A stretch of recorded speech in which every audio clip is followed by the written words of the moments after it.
আসসালামু আলাইকুম।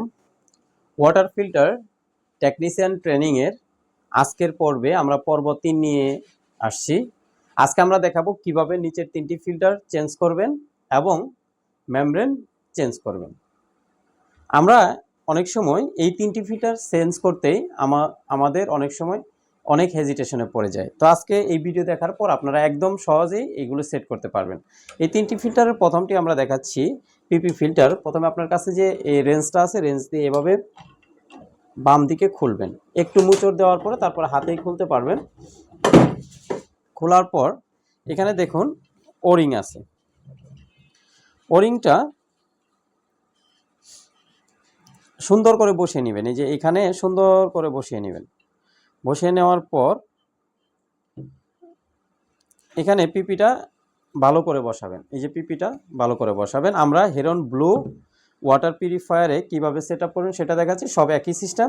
এই যে সুন্দর করে এটা দিবেন, তারপরে এখানে সুন্দর করে বসাবেন যাতে এই যে হেডের ভিতরে একটা পাইপ লাইনের মতো আছে, এটার সাথে পিপিটা অ্যাটাচড হয়ে যায়। এভাবে বসিয়ে আস্তে আস্তে এই যে দেখুন আমি এক হাত দিয়েই টাইট দিতেছি। একদম সহজ কাজ, এটা জটিলভাবে দেখার কিছু নেই, আপনার হাতের টাইটেই হয়ে যাবে। তারপরে যদি কোনো লিকেজ টিকেজ থাকে তারপরে রেঞ্জ দিয়ে হালকা টাইট করে নেবেন। তারপরে এবার সেকেন্ডটা হলো গ্যাগ ফিল্টার। গ্যাগ ফিল্টারটা একই সিস্টেম, হাউজিং খোলা, বাম মোচরে খুলবে। খোলার পরে এটা খুলে নেবেন। খোলার পরে আগের যে গ্যাগটা থাকবে সেটা পাল্টিয়ে নতুন করে একটা নিয়ে নেবেন। আমরা যেমন এটা চেঞ্জ করে দেখি, আরেকটা আমরা যেমন নিলাম, এটাতে এইরকম এই যে ফাঁকা ফাঁকা যে অংশটা আছে সেটা নিচে থাকবে, আর এই যে ওয়াশার সহ যে অংশ এটা উপরের মাথায় থাকবে। এটা খেয়াল রাখবেন, এটা অবশ্যই খেয়াল রাখতে হবে। এভাবে সুন্দর করে বসিয়ে দিবেন। এটা আলতো করে বসে গেল। বসে যাওয়ার পর এটা এখানে আগের মতো আবার ওরিংটাও চেক করে দিবেন। ওরিংটা চেক করার পর এখানে এটা সুন্দর করে সোজাসুজি নিচের থেকে উপরের দিকে সোজাসুজি ধরবেন। ধরার পর এটা আস্তে আস্তে টাইট করবেন।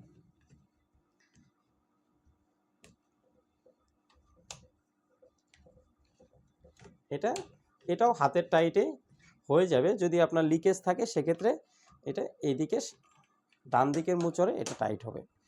তারপরে সেম নেট কার্বনটা আমরা খুলবো। খুলে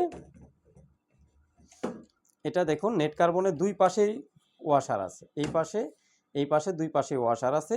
আমরা যে কোনো এক পাশ উপরে দিলেই হয়, এটাতে উপরের নিচের কোনো পাশ নাই। তবে ওরিংটা খেয়াল রাখবেন, এই যে ওরিংটা ভালো করে বসছে কিনা সেটা অবশ্যই খেয়াল রাখবেন। খেয়াল রাখার পর তারপরে এটা সুন্দর করে বসিয়ে এটাও সেম সিস্টেমে লাগিয়ে নেবেন।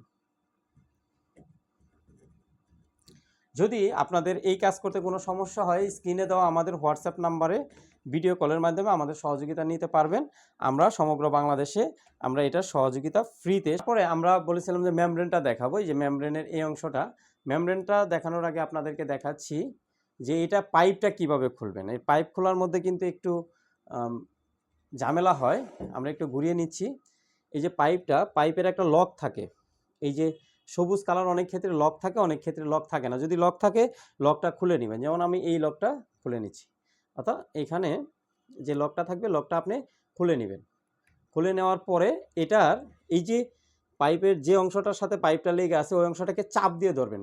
এই যে দুই নখ দিয়ে এইভাবে চাপ দিয়ে ধরবেন, এটা টান দিবেন, খুলে যাবে। যদি চাপ দিয়ে না ধরে আপনি টানতে থাকেন তাহলে কখনোই খুলবে না। তাই এটা আমি আবার দেখাচ্ছি।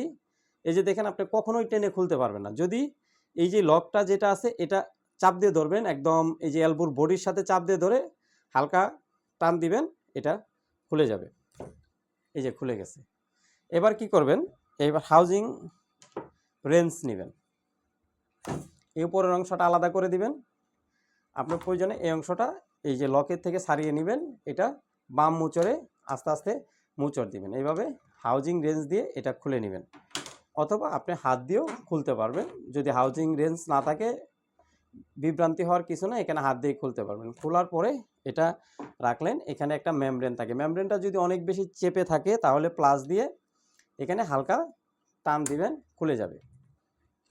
এই যে দেখেন খুলে গেল। খুলে যাওয়ার পরে আবার নতুন একটা মেমব্রেন নিলেন। নতুন মেমব্রেন নেওয়ার পরে আপনার কোন অংশটা সামনে থাকবে কোন অংশটা পিছে থাকবে। এই যে দেখেন আপনার গ্যাসকেটের যে অংশটা দেখেন এইভাবে ভিতরে কিন্তু যাবে না, এভাবে যাবে না, ইজিলি ঢুকবে এইভাবে।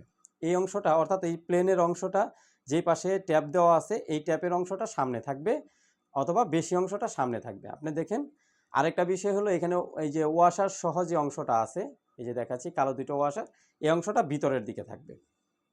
এই যে একদম ইজিলি এটা ঢুকে গেল। তারপরে আপনি এই ক্যাপটা লাগিয়ে নেবেন। এখানে একটু লিকেজ হওয়ার সম্ভাবনা থাকে যদি আপনি লুজ করে লাগান। যদি এখানে অনেক হাই কোয়ালিটির একটি গ্যাসকেট দেওয়া থাকে তেমন সমস্যা হয় না। এবার এটা ঠিকমতো বসিয়ে দেন। এবার এই অংশটা বসিয়ে দেন। যদি আপনি অনেক বেশি টাইট করতে চান অবশ্যই সেক্ষেত্রে রেঞ্জ দিয়ে টাইট করে নেবেন। আমি আগেই লাগিয়ে ফেলেছি, তো লাগানোর আগে যদি রেঞ্জ দিয়ে টাইট করার প্রয়োজন হয় সেক্ষেত্রে এই যে ডান মোচড়ে টাইট দিবেন, এই যে লাগিয়ে দিলেন। এবার এই অংশটা উপরে টেস্টার নড়টা এখানে বসিয়ে দিলেন, শেষ, এটার কাজ শেষ। এবার এই পাইপটা শুধু পুশ করে দিবেন। এই হলো আজকের কাজ। আমাদের আপাতত 4টা আইটেম লাগানো শেষ হয়ে গেল। পরবর্তীতে কিভাবে অ্যাডাপ্টার লাগাবেন সে বিষয়ে আমরা একটা ভিডিও দিব, অথবা কোন ইলেকট্রিক কুজ যন্ত্রের সমস্যা হলে কি হয় সেটার বিষয়ে আমরা একটা ভিডিও দেব। আমার এর আগেও 2টা ভিডিও আছে, পার্ট 1 এবং 2, সেটা অবশ্যই দেখে নেবেন।